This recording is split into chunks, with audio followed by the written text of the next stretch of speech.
Hello, hello, Superwomen. This is part 3 of our little summer series. So if you have not listened to parts 1 and 2, I suggest that you go back and do so now. In this episode, we're going to talk about being ravished, the conditions that it takes to receive. Just do a quick little reframe. We're talking about the 3 things that high achievers are really craving. It's not often we think what we think. We think we want a date night or we think we want this or that. But I've been doing this enough. We're breaking it down. So the first episode, we talked about slowness in and out of the bedroom.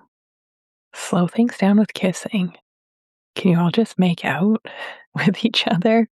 The second thing in episode 2, we talked about letting go. This sense of like, oh, I just want to let it all go and be held and cared for and not have everything fall apart. That is a big underlying desire for high achievers. And what's getting in the way of our ability to let go is safety. Safety in ourselves, safety in the relationship or the environment. Could even be our teams at work, like safety that if you let it go, our ball's going to get dropped. Now we're going to talk about what else do we want? To be ravished. And this is our receiving. I'm Dr. Jordan Wiggins, naturopathic doctor, author, pleasure and intimacy strategist, and coercive control clinician. Today we get to talk about one of my favorite things, being ravished. So the third thing that high-achieving women crave in the bedroom, not a technique, not a position, but being ravished, being chosen to receive pleasure that has nothing to do with your output, achievement, titles, effort, but just because to receive pleasure because you are. And this is a weird one. This is a weird one for me. I'm currently really testing my receiving muscles, and it's not easy. I flip into overgiver performance mode. It's deeply ingrained in me. I have to be intentional about my receiving. And I want to state something and I want to frame this because when I wrote The Pink Canary, I was looking at things through the lens of the individual, through the individual woman. What do we need to do to heal her, to heal the conditions for her to have great sex, pleasure, feel light and energized and happy every day? And this is why I'm writing book 2, because I missed a bit. I missed some of the environmental or external factors that are invisible for a lot of high achievers. And they were invisible to me in 2019 when I wrote The Pink Canary. So receiving, being ravished, safety, some of these things are a little complicated. And there was a new study that just came out, O'Sullivan and Ronis, who knows, that 95% of men reported recently using at least one strategy to get a woman to have sex that she didn't want to have or wasn't consenting to. Okay, this was a community study, just men in the community. And in order to get them to answer honestly, researchers just promised these men that their identity wouldn't be revealed, that no one would find out their answers, that it would be an anonymous study. So 95% of these men studied reported at least using one coercive strategy. Okay, this is like asking repeatedly, using alcohol, using force, telling women what they want to hear. And this was a big one. I think that was the highest used technique, is telling women what they want to hear. And I see this often with my clients where there's an issue in their relationship. She's overfunctioning, he's underfunctioning, and he promises that it's going to be different this time. So then they reconnect. She thinks there's hope, and it's, oh my goodness, he said this, or he did this thing this one time. And then 3 months later, bam, we are back in the exact same position. So this strategy of telling women what they want to hear in order to have sex with them, this is a cultural, systemic thing. And this is something that boys, guys, bros use. This is not something that men use. But sexual coercion is a pattern that we need to name and we need to understand if we want to be ravished, if we want good sex. Because I will tell you what, your pussy, your body, your nervous system knows if you're being coerced, even if you don't have the language for it, even if your therapist cannot pick up on it. She knows, your pussy knows. Smarter. She's always smarter. This is why we see so many chronic UTIs, endometriosis, we have vaginal health and hormone issues. Sometimes they completely eradicate when she leaves the relationship or gets a divorce. The reason why I bring up this study, and this was a piece that my earlier work was missing. Most women have had their yes manufactured, or like we feel like we have to. We feel like it's our marital duty. We feel pressured. We feel like, oh my God, it's easier for me to just do it and look at the clock than say no and deal with his moods or silent treatment, which that's all coercion. We need a free yes and we need a free no. And undoing that societal conditioning on both sides of the coin, because I used to think that if my partners didn't want me all day, every day, then there was something wrong, that I wasn't attractive, that he was going to leave, he would find it somewhere else, right? That's all patriarchal crap that we grow up believing that gets in the way of us having pleasure-centered relationships. So the women that I work with, the high achievers, and often men too, we don't have a clean reference point for what genuine pursuit feels like, what genuine ravishment feels like. Our nervous system has been trained in a society and in a system where we have been coerced. The bar is on the floor and we have been calling it the norm. And what's so fascinating about this is I will have women, and I've had women in the last year get mad at me for calling out this coercive behavior and saying that I'm too hard on men. I hate men. What I hate is coercion and abuse. And I had used coercive tactics. I had used minimization. I had used gaslighting, not to have sex with somebody, but say in a fight, because I couldn't hold my emotion and their emotion or the fact that I had disappointed them or hurt them. So I would minimize their feelings. Like coercion is so normalized in our society. Anyways, to be continued on that. But my point is, once you start calling all this stuff out, once you stop coercing and having negative patterns yourself, that's when you can be ravished. That's when you meet the men that will ravish you. This whole saying of you need to be a man hater to find the good ones is very true. So actually being wanted, being pursued, right? Not manufactured, not coerced, but truly pursued, and not to take, but to give to you, or for there to be a reciprocal give and take. We don't know what to do with that. We have not had that. So what's ravishing? What do we want? What have I heard my clients say that they want? Not a performance, not a reward, not something that we prepare for.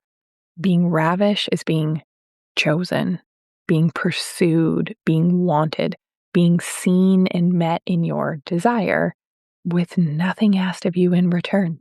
You're there just to receive. This is romance novel shit. This is men written by women shit. Okay, and what does it feel like in your body?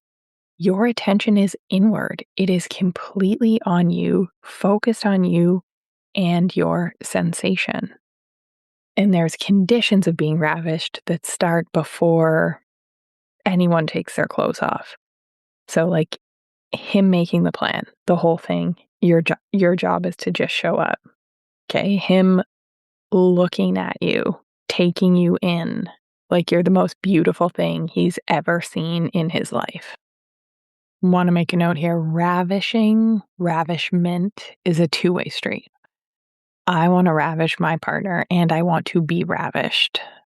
And I find men, and the good men, they love when you can receive it. They love fulfilling you.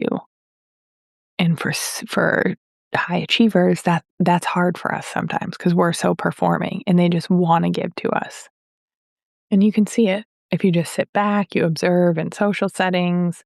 This is something that my clients and I do at retreats. We're observing and noticing. Can she relax enough to let go? Or you're looking at this guy and he's just like, he's not present or controlling, and you're like, shit, I feel bad for his wife. He's not ravishing anything. Can they be present enough? Can they go deep enough? Or are we just going through the motions? I want to make a big distinction between being ravished and being used. And we call this masturbating with a vagina. And you know what that is. You felt it. You might be with somebody that's going through the motions. They're there physically, but they are not present emotionally. Or they're using your body. Just like they're using your invisible labor to make their lives better and easier. That's the opposite of ravishment. Ravishment is when you're in reverence of each other. But let's talk about how we're focusing on us. So let's talk about how we are ravished. So when they want to know you, when he knows what's going to take your breath away, where you hold tension in your body, when you need things slower or more safety, you're being touched with intention for your pleasure. Every touch has thought behind it. Okay, he's in it. He is in the experience with you. He's not performing. He's not trying to get somewhere. He's there with you. There's safety created, right? Maybe he's saying, lay down, I'm going to take my time on you. And that phrase is working because it's signaling two things. I've thought about this. I'm here for you. You don't have to do anything. Signaling three things. And I can remember the men that have ravished me. They're present. They're in tune. And they care. They're not just masturbating with my vagina. Conditions for being ravished. Number one, we need a yes and we need a no. And we need a no that is real, not tolerated, not punished later. If saying no comes with the silent treatment, anger, cupboards being slammed, we cannot, that's coercion. We cannot have good sex and connection. We're going to have mismatched libidos. We're going to have resentment. No. Okay, we need to deal with the underlying factors there. And we cannot be a full yes. We cannot fully receive if our no has a cost, because then our bodies are always calculating. It's not a yes freely given and a no freely given. And that's a two-way street. We talked about this in part 2 as sexual coercion. You might want to go back and listen to that again. Because if you are a high achiever, if you are in a heterosexual relationship, there are elements of coercion in there because we have not been taught to do it any other way. Condition 2 for being ravished. The CEO, the management, the director role is not on you. Okay, we're not managing the experience. We're not tracking how our partner is feeling. We're not thinking about how do I look in this position. Someone else is at the wheel. We are the passenger princess. Our bodies cannot fully receive the heights of pleasure if we are trying to top and bottom at the same time. It doesn't work. It's one or the other. And this is something that heterosexual couples do very poorly. This is why there is an orgasm gap. This is why you're listening to me. Condition 3. There's no agenda other than feeling good. And we're not doing, like, if you're having sex so that they'll leave you alone for another week, that's not the right agenda. Feeling good needs to be the agenda. Okay. And the moment is specifically for the receiver. You are the whole damn point. You and your pleasure are the whole damn point. When have you been fucked like that? Can you let somebody ravish you like that? But that's a shift. We're not doing this from a means to an end. This is not a box to check. Most high achieving women have not had sex like this. And this is why when you do, you blow his whole damn mind. He will text you years later, decades later, still remembering that time. It's in his highlight reel, baked into his brain. We are so used to, as a high achiever, being a resource, emotionally, sexually, logistically, that being the receiver, it's disorienting. We need to practice this. We need to work to expand our receiving capacity. And that is my work. I want you to head to the show notes. Book a pleasure path assessment. If you're like, where am I here? Where am I stuck? What are my next steps? We will figure that out together. And if you know that you need support and you want to work with me privately, head to the show notes, fill out an application. You and I will get on a call. I read the application personally, and we will customize the type of support that works for you. If you want to be ravished, if you want to let go, if you want to slow down and you don't know how, I'm going to give you the map. Don't wait. Head to the show notes. Let's get on a call, and we'll have you being ravished in no time. Okay, the fourth condition of being ravished, and this might be the most important one for you, lovely, big-hearted, caring, overgiving people pleasers. You cannot be ravished by an underfunctioner. I'm going to say it again, because that lands. It lands in my pelvic floor when I say it. Does it land in your gut, your chest? You cannot be ravished by an underfunctioner. If you are acting like somebody's mother or manager, he can't ravish you. If you make his appointments, if you remind him of obligations or what he said he would do but didn't follow through on, if you're tracking, that man can't ravish you. It doesn't work like that. And this is why women in the overfunctioners, we look at her like she has the low libido. We look at her like she's the problem, but she's actually exhausted from doing everything and being everything for everyone. We're not going to desire a man that we're hand-holding and parenting. Caregiving puts the brakes on desire for most people. Okay, we're not the receiver. We're not the one being ravished in a dynamic that we're the alpha, we're the supervisor. And it's not something that we can just turn on and off, because what goes on in the bedroom and out of the bedroom, it's the same thing. So we can't just turn on and want him and be open if he's not showing up. Okay, sometimes the only time that an underfunctioner can ravish you is if they're personality disordered, but that's a different podcast episode. The majority of women that I work with are trying to be ravished by men that they manage, men that they outperform, men that they overfunction for. And it can't happen. And it's time for us to just start being honest. The truth will set you free. Our action steps. Let somebody do something for you today. Doesn't have to be big. A favor, a compliment, an offer, a meal. And I want you to really witness what your body does. Are you deflecting? Are you minimizing? Are you bracing? Are you thinking, how am I going to repay this person? Like, do I immediately start calculating? But we're just noticing. We're not judging. But we're trying to receive it. Big, small, in, out of the bedroom. Maybe your big act of receiving is set a timer, and have it be about your pleasure. But again, if this is an underfunctioner and you have sticky, coercive dynamics, overfunctioning, underfunctioning dynamics, an underfunctioner is not going to ravish you. It doesn't work. We need to fix the other issues first, if they're even fixable. When we're practicing, we're letting moments be what they are. Somebody giving to us and us enjoying the full experience of it. And that discomfort that you feel, that's the work. That's the muscle we are building. So a little summary here and let you know where we're going.